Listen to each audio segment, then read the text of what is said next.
President Nixon came in and he thought that China was an entity that the U.S. should have a relationship with, not just a diplomatic, long-range, hands-off kind of relationship, but a more in-depth relationship. For many reasons that some haven't been described, but for many reasons, he wanted this to happen. Christened the Spirit of 76, taxis to a stop on the runway of the Peking airport. And Premier Zhou Enlai moves forward to greet the first American president to set foot on Chinese soil. East meets West as a handshake bridges 16,000 miles and 22 years of hostility. So I was born and raised in Huntington, Pennsylvania, 1948. So I'm 67 years old. And so I was born to a family where the month after I was born, my brother took off and went into the Air Force. I don't know if it was me or it was just time for him to go. I grew up and went to high school in this small town, and my father worked in the big factory there, the Owens Corning fiberglass factory. And it was assumed that I would continue the legacy of working in that factory, but I didn't. Whenever I was leaving high school, many of my contemporaries were the first folks that went to Vietnam. So we all knew of the danger, the concern, the disrupting ideas to our own nation as to whether we should go there or not, or be there or not. And I got to go to a little college in Pittsburgh, Pennsylvania, one of the biggest cities nearby, and got a degree in engineering and went to work at an engineering company, Auburn Engineering, that allowed me to not go to the draft. I still had a draft card, a draft number, but I was considered not available, I believe it was called. I'm not available for draft. The Draft Lottery, a live report on tonight's picking of the birth dates for the draft. Here at Selective Service Headquarters in Washington is CBS News correspondent Roger Mudd. So the controversy is both a social controversy. Everyone around you expects you to pick a reason for doing something. There's this tempo of you must go to war, you must choose, or you must have an alternative, or you must have a political appointee that's on your side to get you out of it. That's what it felt like at that time. The church I went to was a pacifist church, and they sent many people to me to say, you should be a pacifist. And the ways in which they talked to me didn't feel good. They were talking about what we could do if we didn't go, the parties we could have, and the places we'd be.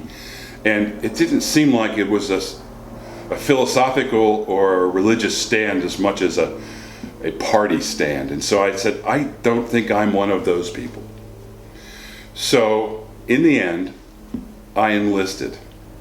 My brother, having already gone to Vietnam, he has 4 sons living in Georgia or Florida, and he's been over there for a while. Unbeknownst to me, he had been communicating with the local Selective Service Board, pitching the idea that he was already in Vietnam, my parents were old, and that I shouldn't come and them have the potential of losing both sons there.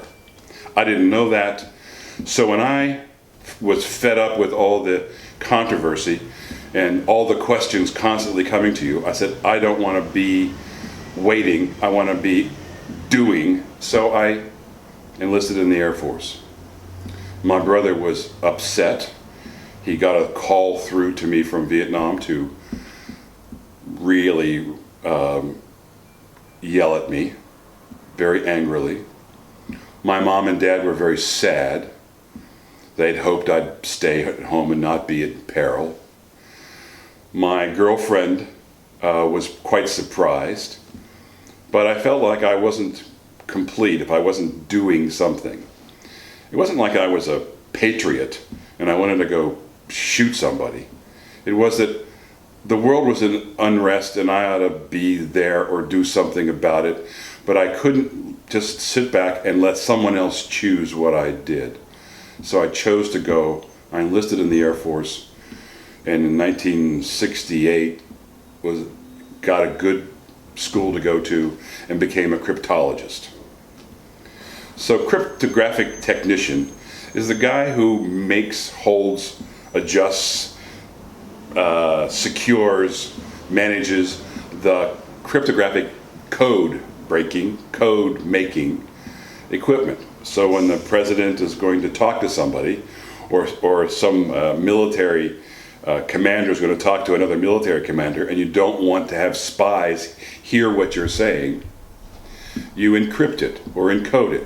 This has been done many ways over the centuries. Now it was an electronic process, and it required you to be an electronic technician as well as a cryptologist. So I was then schooled in that, and then asked by the White House Communications Agency to join them as an Air Force person, and for my file as an Air Force person to be secured and not moved, and I would go into plain clothes and act like a normal person in Washington, D.C., and not say I was a military person and work in the White House. So in going to China, it means that you get on a huge military aircraft, load tons of equipment, and this equipment needs to be guarded.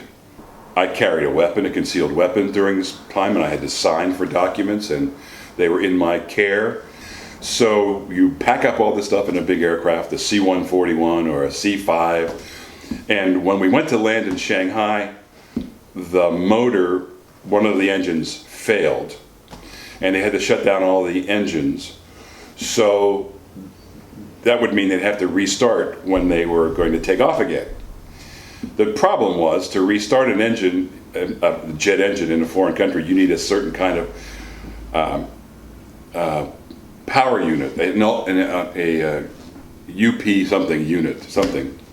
And we didn't have one of those because they were planning on just unloading us, leave the engine, one engine running, and then fire back up and take off and just leave us there in China. But in this case, they had to turn the engine off, sit down, and we had to stay in China, and we had to guard the stuff at the airport ourselves. So we land there, and I have to now be transported to another city, Hangzhou. They want the team to go there now, but I have to stay with my equipment. My equipment is on the airplane that's disabled. And so they said, okay, we'll take that airplane, that stuff, on a regular commercial Chinese airplane. That was probably the first time that this much high-level information was in the control of a Chinese aircraft, because they are saying, if we accept you in our nation, you're safe. So the very sensitive equipment was now loaded into the passenger cabin of a Chinese airplane with other Chinese passengers and the rest of us on the White House team, and flown to another city called Hangzhou. We set up communications there over the period of maybe 10 days. We went on little side trips and got to see some tourist kinds of things, but each time we went out, no one looked at us. A ball dropping and rolling across the street in front of us would get more attention than we 7 or 8 or 10 tall, white, mostly American guys dressed radically different than everybody else. No one looked at us, but almost all of the middle ages of people would not make eye contact. If you walked up to them and tried to converse, they would respond, but didn't include any other communication or carry it on at all. I found this relatively odd. Working into a country that I don't look like anybody else, we're being walked about by military people in uniform and with guns, and no one's looking at us. We proceed to set up the communications in a building, and we had rooms secured and so forth so that the president could have communications. The president goes to he goes to Shanghai, he comes to Hangzhou, and the pictures arrive in Hangzhou of Mao and Nixon shaking hands. And at this point, Mao recognized Americans and that America existed. Mao did not to his public, say he was going to do this or recognize that we existed, that the Western world existed. He said, in this moment, this is the President of the United States. I am embracing him by shaking his hand, and he's in my house. We were mobbed after that. People looked at us, tried to talk to us, tried to walk up to us. Everything changed in our interactions in the buses and in the train stations and in the small villages that we went to. And I took away from that I could not believe that one person or a small group of people could control 800 million people and change their behavior so radically, so quickly. I was stunned and forever changed. I said, I have to figure out how this happened, because we couldn't do this in the United States. We couldn't say, okay, don't look at that guy ever again, and nobody would look at him. We can't do that. We wouldn't do that. How could that possibly happen there?